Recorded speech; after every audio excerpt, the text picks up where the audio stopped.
So loads of you wanted more vans. That's really good. I'm glad you subscribed for extra vans because I've got, well, what should be the king of all vans really, Ford Transit.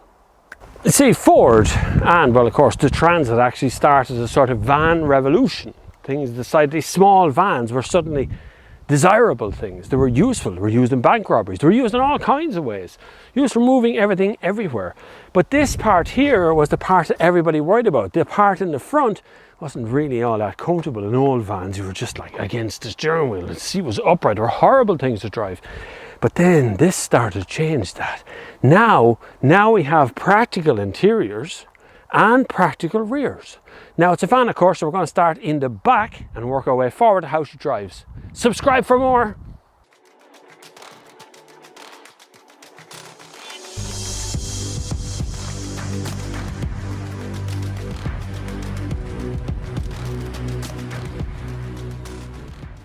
So you're all aware of the Transit Custom, you've seen it before. So that's essentially what this is in the back here is Transit Custom. But this version is called the Trail.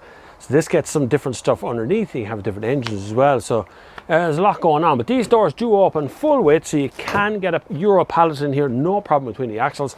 And there's tie-down facilities all the way up. It's probably not the tallest van, but there is so many variations on Transit that you can have out there. You can get them tall, short, and all. This is the short wheelbase one as well. There's a long wheelbase version of this car. There's loads of different options, but this is the standard one. And it's actually got a sort of wipe clean floor. You could hose the floor down in here for sure and sweep it out should you need to, no problem. And a metal bulkhead is already in there. Thankfully there's two lights here as well. There's one at this end, one at that end, so it's workable. Shame they're not LEDs or bigger work lights would be good as well, but there is plenty of places to hook in some electrical stuff if you want to do that as well. And these doors can be made to not swing as wide if you hook them in to, it's a bit hard to get in there. Once in there, it's locked open at that rate. So if they're open fully width, you can drive a forklift right behind. If they're open this wide, of course, you can get that stuff inside. Very practical rear end. You wouldn't expect anything less in a Transit or a van, would you? That's it. All closed up. Ready to rock.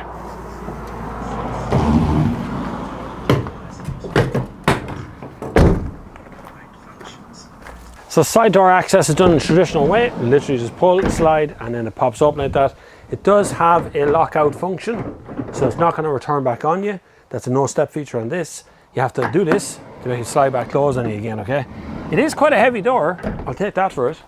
Access here is pretty good. Again, a Euro pallet will fit in this door on the way on the inside, and it's actually quite a compact and useful space as it is.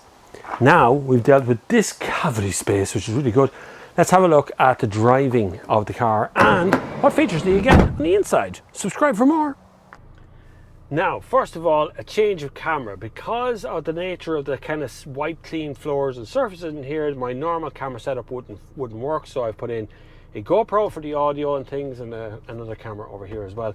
So we still do have two cameras, just two different cameras, that's the thing. Before we set off, actually just look at the things that are here. So hopefully that camera will pick up all this. This has manual air conditioning, which is good, by the way. That just means there's a knob and then a knob turns it off. Really straightforward stuff, lads. That's really good. And a big knob over this side for temperature. Really straightforward. Good touchscreen. These touchscreens do work. But also involved in this little baby here is, if I plug this in, it should go straight into Apple CarPlay. You see, Apple CarPlay is actually here as well, built into the van. You get a USB port down here for charging as well, and it works very, very well. That charger does actually work very well. Now, 6-speed manual gearbox. There's no reversing camera. You better not get too excited about reversing cameras, the recent one. But the car itself, 170 PS this one is, so it pulls like a freight train. It really does pull so hard. It's just got great torque.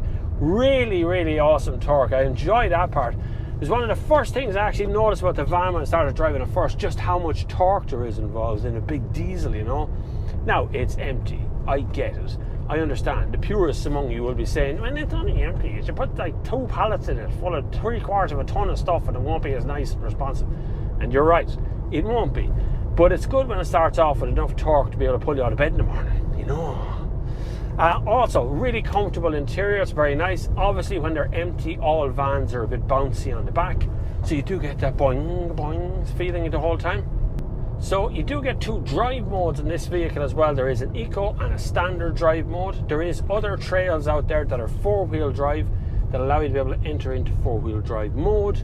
There's high top versions, long versions of the van as well. It's slightly higher with heavier suspension, heavier duty. So if you're going off-road, this car will be able to do that. This van will be able to do that as well. Direct competitors, of course, you've got the Transporter 4Motion, which is out there too. And a flurry of stuff from Citroen and Toyota and all the rest of them out there. But very few of them actually are 4-wheel drive. And this is a big thing. This one has slightly different tyres than the standard Transit Custom. This one has more of a kind of a knobbly all-season tyre, which would be better off-road. Now, if you're delivering in little roads like this, like I'm on right now, you can see why you would need one of these vehicles, right?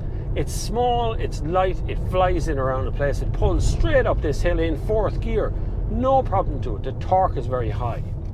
Complaints I hear from internet users are bent valves on these Ford Transits. Now, I don't know whether that's really true or not. It's very hard to say. This is just internet rumors, but I keep seeing it in various places as well.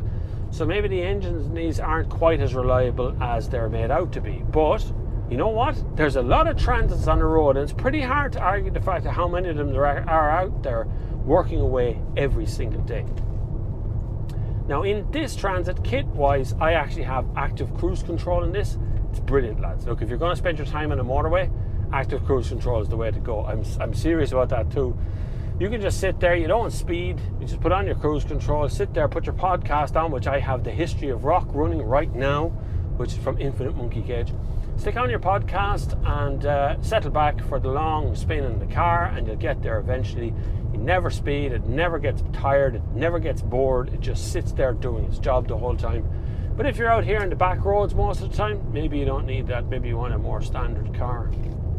Practicality wise, in here, 12 volt socket here, you got a USB port beside that, there's a decent glove box, there's storage units up here at the top, there's a storage unit up here as well with a 12 volt socket in that as well, and a USB port.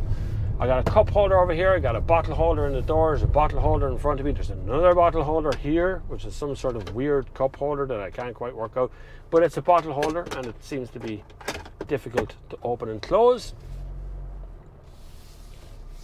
I'm on a weird junction here, I'm on a weird junction, say nothing. This one is just front wheel drive. I don't think I would need any more than that. I think I'd have enough of 4-wheel drive and 2-wheel drive on my car. I prefer the longer fuel economies of these cars as well. As comfort goes, it is actually really comfortable. I'll show you something else as well. It's got an armrest built in over here as well if you really want to get cozy for your long drive. Even with 3 people in the front, which I brought the kids as well with me up to town in this, it's great. It's very practical. There's room for actually 3 people in here, and I'm talking about 3 adults as well. As long as you're not big burly men, then you may sit on this side and drive because there's tons of room in the driver's seat. But I suppose you 2 chunkalunka lads here sitting beside you who spend their whole time having chicken fillet rolls, then you might run out of space. But that's quite normal for these vans as well. As 3 seats go, it's quite hard to get a van that's going to hold 3 full-size, men. Overall, to me, Ford has done a good job here. The Transit is still a Transit, and that's exactly what we're looking for, is a Transit van. It's very practical. I will point out one thing though. If I open the window, it's very windy, so apologies, and I put my elbow out, it hits the curve of the window, so it's not comfortable. It's too far away. I can't do the Ford Transit thing. Not happening. Still, it's comfy enough. It's actually not that noisy when it's open. That window seems to close forever as well. Now, that's the active cruise control doing its gig there now. It's literally just keeping me far away from that Dacia Sandero, and rightly so. You don't want to be tailgating anyone, even though the traditional position of a Ford Transit driver is to be able to see into the back window of the car. And when you look out the back window, you just see the word Ford written in your eye line. That's quite normal for these things.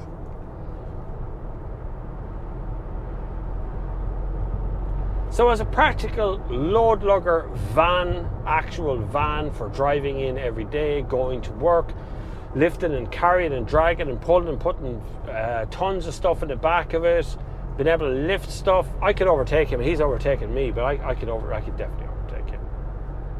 No, I know I have loads of horsepower. Don't use it. Be the man, of course. It's okay. We're just going to sit here at 87 kilometers an hour and 100 kilometers an hour. It's fine. It's fine. It's fine. Nope.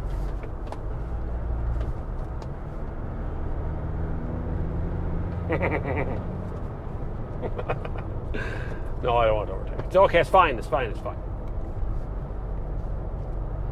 Now, I think that the Ford Transit, there's great opportunities in the van segment right now. Transit and Transporter from Volkswagen are two of my favourite yokes. I really want to test more vans. Really want to get into the whole van segment as well. Don't particularly want to vote on Van of the Year or any sort of stuff. I just want to get in. I think the commercial segment is something that's very much overlooked. So I'm going to review more vans in the future. If you want me to review more vans, subscribe and leave me a comment. Tell me what you think. Do you want me to review more vans? What specifically do you want to know in a van? I always thought you all want to know how many pallets are fitting in, but they all do the same thing. So there's 2 pallets fitting all of them, essentially. So I just end up saying the same thing every time. Like, I keep looking at vans, going, only vans. Anyone from my TikTok account will know what I'm talking about when I said only vans. You need to go over TikTok to get the best, or Instagram to get it there as well. I keep looking at other vans, like the Renault Traffic and all these kind of vans, and going, look at that. I wonder how many pallets fit in that. I wonder how much torque that is. But the 2-litre TDCi engine, this 170 PS, like I said, it's like a freight train, man. It's really, really good. I really enjoyed that bit. Thank you very much for watching. Just coming into the edge of Port here. I hope you've hit the subscribe button by now, because it's vitally important. That keeps the channel alive, is the subscribe button. That was close. See all them lads there? It's very disturbing to see their faces getting closer to you as you brake. Thanks very much for subscribing and following and sharing and liking. You're very kind. There is a lot going on between now and the end of the year. We'll be doing a roadshow tour here. Myself and Jason and all of the mad modified people of Ireland will be touring the country very, very soon. And we're going to be going from petrol station to petrol station. More on that soon. Please, God, keep the 12th of September free for me. More news on that soon. That date is going to matter. Keep it free. You're going to need it. You're going to have to buy tickets to an event, and it will be an event in Ireland like no other. So the 12th of September, keep that free. That's definitely going ahead, so far anyway. Thank you very much for watching, and until the next time, I'll see you on the far side of the vans.